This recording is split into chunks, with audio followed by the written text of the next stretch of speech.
What is going on, guys? Welcome back to Mets Central. This is Mets fan reaction game 122, where the New York Mets defeat the Miami Marlins today by a score of 7-3. Before we actually get into the game recap, make sure you guys leave a like and subscribe. We greatly appreciate your support on the channel, and we want to keep feeding you guys content throughout the whole year. So just make sure you guys leave a like, subscribe. Also, turn on post notifications to let you know anytime we upload a video or go live on the channel. But yeah, into the post game recap now. Look, the Mets defeat the Marlins, and they desperately needed this win. After they dropped 2 out of 3 against the Oakland A's, the Mets desperately had to get on the right foot in this series against a poor Marlins team, and they did that. Huge credit to MANAEA, who bounced back after a poor start in Seattle. His biggest problem in Seattle were firstly the walks. Gave up 5 walks in that start in Seattle, and today he was able to limit that to 1 walk. Also, a problem that he had in Seattle, his fastball. His fastball in Seattle didn't have a lot of velocity on it. The velocity wasn't there either tonight. However, he had a lot more control on that fastball, and he was able to get a lot more swings and misses on that. Plus, his sweeper also worked very well tonight. Got a lot of ground balls and got a lot of swings and misses on that as well. Then also moving on, the offense. Got to give the offense some major credit here because even though they had a good game, even though they scored 6 runs against the Oakland A's last game, they did miss a lot of opportunities with guys in scoring position. Well, today, most of the time when guys were in scoring position, the Mets came through with some big hits. That included, guys like JD Martinez, who brought in the first run of the game, Jeff McNeil, who hit a big 2-run home run after Sean Manaea gave away the lead, Francisco Lindor, a big insurance run, and then a guy that we've been desperately saying needs to play a lot better, Brandon Nimmo today. Huge 3-run home run. Now listen, hopefully this wakes up Brandon Nimmo because if the Mets really want to make a push on a playoff spot, especially with them dropping on the last couple games, especially the last few series, they're gonna need Brandon Nimmo at the pace that he was hitting before he got on this huge massive cold streak. So listen, good sign. We saw him hitting the 3-hole today, which is huge because after Mark Vientos had those 2 really good games in the 2-hole, we all said to Mendy, listen, Mendy, you got to keep Vientos in the 2-hole. He did that. Nimmo moved down to 3 today. And look, so far, 1 game in, it's worked. Hopefully that this change is gonna have similar changes to what we saw a couple weeks ago when Mendy decided to move Lindor up to the 1 spot and drop Nimmo to the 2-hole. Listen, sometimes you have to make a change to the lineup, and it worked the first time. Small sample size right now, yes, but so far through 1 game with these changes, it has worked so far. So hopefully it does keep it up. But yeah, now let's actually get into the game recap. So Sean Manaea on the mound for the New York Mets, and Munoz was on the mound for the Miami Marlins. So top of the first, Xavier Edwards would walk. Jake Berger would then strike out swinging. Xavier Edwards would steal second base. Jonah Bride would then ground out to Jeff McNeil at second, and Jesus Sanchez would strike out to end the inning. Then bottom of the first, Francisco Lindor leading off. He will line out to Jesus Sanchez in right. Mark Vientos would strike out swinging. Brandon Nimmo would then reach on a fielder's error. Little tapper to the pitcher, but the pitcher couldn't make the throw over to first. So he would go over to second base. And then JD Martinez, which we mentioned, came up with a big hit. Uh, a single on that place to drive in Brandon Nimmo, so the Mets would take an early 1-0 lead there, and Pete Alonso would strike out swing at the end of the inning. Then top of the second, a nice easy 1-2-3 inning for Sean Manaea, as he would get Derek Hill to fly out to Jesse Winker in right field. Otto Lopez would strike out, and Emmanuel Rivera would fly out to Jesse Winker in right. Moving on to the bottom of the second, Jesse Winker would pop out to Ali Sanchez in the catching position. Francisco Alvarez would then hit a single. Much better game for Francisco Alvarez today. Even though he only did go 1 for 3, you start to see him hit the ball a lot more harder, which it's a good sign. Hopefully, this is a sign that he's potentially breaking out of this long slump that he's been in. Then Jeff McNeil would hit into a force out. Harrison Bader would then walk. Mets wouldn't get anything going that inning as Francisco Lindor would fly out sharply to Derek Hill in center field. Then top of the third, David Hensley would line out to Brandon Nimmo in left field. Ali Sanchez would fly to Harrison Bader in center. Xavier Edwards would hit a double. Nothing going though for the Marlins that inning as Manaea would get Jake Berger to pop out to Mark Vientos at third base. Then bottom of the third, Mark Vientos would hit a single. Brandon Nimmo would strike out swinging. JD Martinez would strike out swinging. And Pete Alonso would strike out as well. By the way, Pete Alonso, another poor game. believe if you look at the box score, yeah, today 0 for 4 with 3 strikeouts. Not good. Another poor performance by Pete Alonso. And it's another game where, look, David Stern's gonna look at it and say, look, not worth the money. Not worth the money. And look, he's only hurting himself right now with these poor performances. So if he doesn't want to lose a lot of money potentially getting into free agency, he better start performing right now. But we've said it all year about Pete Alonso, and he's yet to prove us wrong, really. Then moving on to the top of the fourth, Jonah Bride would hit a double. Jesus Sanchez would then pop out the Francisco Lindor at short. And then Derek Hill would hit a double. He would bring in Jonah Bride, so the Marlins would tie it up at 1-1. Otto Lopez would then hit a single. So that would move Derek Hill over to third base.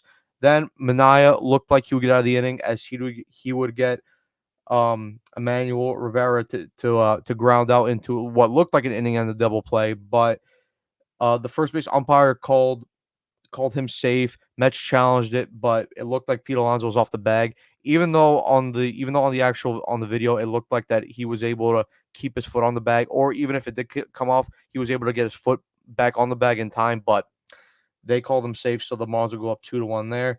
But nothing else going there for the Marlins as Manai would get David Hensley to ground out to Jeff McNeil at second base. Then bottom of the fourth, Jesse Winker would ground out.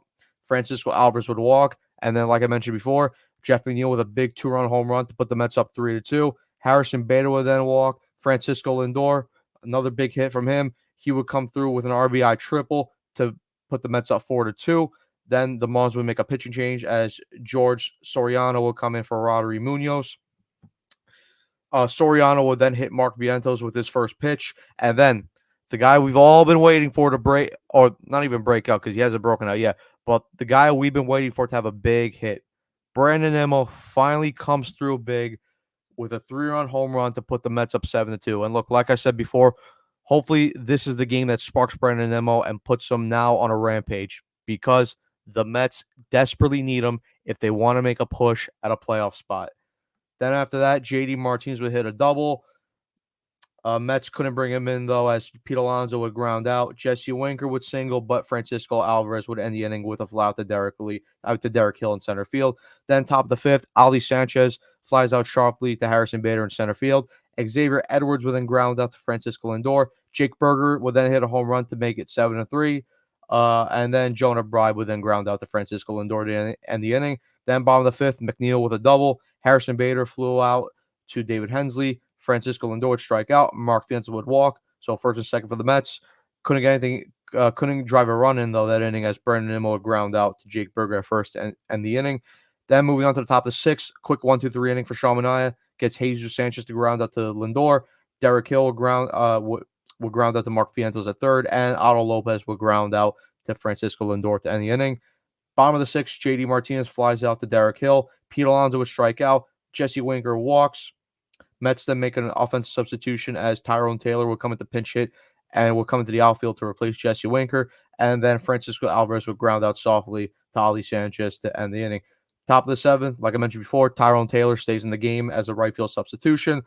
Quick inning for Sean Manaea. Emmanuel Rivera would fly out to Francisco Lindor. David Hensley strikes out swinging, and Ali Sanchez grounds out to Sean Manaea, and he would throw the ball over to Pete at first base to end the inning. So, like I mentioned before, big bounce back outing from Sean Manaea. Desperately needed that, especially after yesterday where Jose Quintana only pitched 3 innings and the bullpen used a lot of guys. So they needed length out of Manaea today, and they gave him that. You look at the final line today, 7 strong innings from him, 5 hits allowed, 3 earned runs, 1 walk, which is huge, 4 strikeouts, the 1 home run given up to Jake Berger, and that lowers his season ERA to 3.46. So look, now hopefully that Manaea had this bounce back game. Now hopefully he gets on track and can start to develop some consistency because the Mets, like we mentioned before on the podcast, they need a recognized starter. And while, yes, Sean Manaea isn't that guy necessarily, they need someone to step up. And if it's not going to be Sevy, and we know it's not going to be Jose Quintana, Sean Manaea's got to be that guy.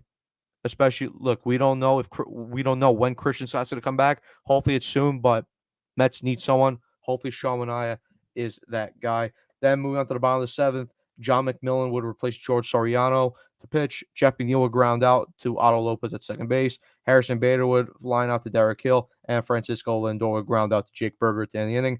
Top of the eighth, then Jose Budo will come in to replace Sean Manaea. And look, we mentioned, or at least I mentioned before on the podcast yesterday when I did it with Evan, that I really don't understand the usage that Jose Budos had in this bullpen so far, and that the Mets have misused them a lot. And today is another example. Now, look, I understand they had to use Jose Budo because they used a lot of guys out of the pen, but this could have been avoided if you recall back to the first game of the A series, Paul Blackburn got shelled. He only pitched 4 innings, and Budo would come in to replace him in the 5th inning. But at that time, the A's were already up 7-1. So there was no reason to use Jose Budo in that situation because you don't use Jose Budo in a mop-up role. Like, he is too good to be in a mop-up role because we've seen he's come in in big situations out of the bullpen to get big outs, and he has accomplished that. So if you didn't use Jose Budo in that first game and you were able to use him yesterday, you could have potentially gotten another win, and then you wouldn't have had to use Jose Budo in this game. You could have used one of the other relievers, whether that be Brazoban, Reed Garrett, Phil Maton, guys like that. So it boggles my mind. Like I said, I know they had to use him today because of all the guys that they used yesterday, but like I said, if you don't use him in that first game of the A series and use him in the last game, then you have other guys available to pitch in this game. But what's done is done, I guess, right? But Jose Budo did pitch well today. Top of the eighth, he came in. He'd get Xavier Edwards to ground out to Jeff Neal at second base.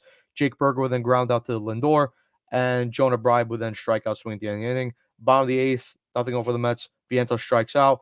Brandon Nimmo would hit a single, and JD Martinez would hit into a inning-ending double play. Then top of the ninth, Jesus Sanchez would hit a single. Derek Hill will ground into a double play, so 2 outs. Otto Lopez would then walk, and then Kyle Stowers would strike out to end the game. So Jose Budo, good relief outing out of the bullpen. 2 innings, 1 hit, 1 walk, 2 strikeouts. Lowers his ERA down to 2.44. And look, like I said before, the Mets needed this win. They desperately needed this win, and then now you got the first win. They have to go sweep this Marlins team. And look, the one thing I've been really upset about this Mets team is not only they've been losing to poor teams, but they haven't taken advantage of the other teams around them losing. And today, so far, it looks like that they could gain some ground because you had the San Diego Padres losing 7-3 to the San Diego.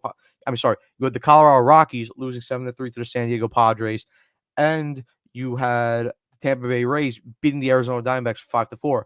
And currently, the game's not over, but top of the seventh, the LA Angels are currently beating the Atlanta Braves by a score of 3-2.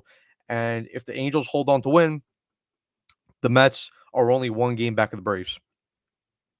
So look, please, please, please take advantage of this poor Marlins team. Sweep them tomorrow. 4-10 game. Luis Severino's on the mound for the Mets. Meyer is on the mound for the Marlins. Just please take care of business. That's all I ask for. Take care of business. But anyway, guys, that's going to be tonight's post game. Like I said before, make sure you guys leave a like and subscribe. Turn on post notifications as well. And we'll see you in the post game recap tomorrow. Peace, baby. Let's go, Mets.